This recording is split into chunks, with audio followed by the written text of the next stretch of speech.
DSLD is preparing for the future of transportation by installing electric vehicle or EV charging stations in the homes of the Trinity Bluff community.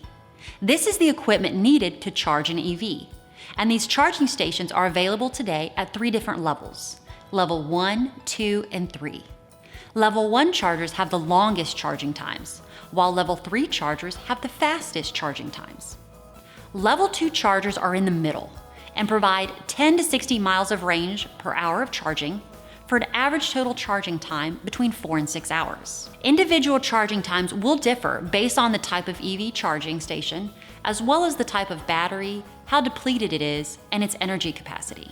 Each Trinity Bluff home will have a Clipper Creek Level 2 EV charging station mounted to the wall in the garage. Based on Energy Star independent testing, driving an EV and installing a Level 2 EV charger at home provides savings, convenience, and smart technology.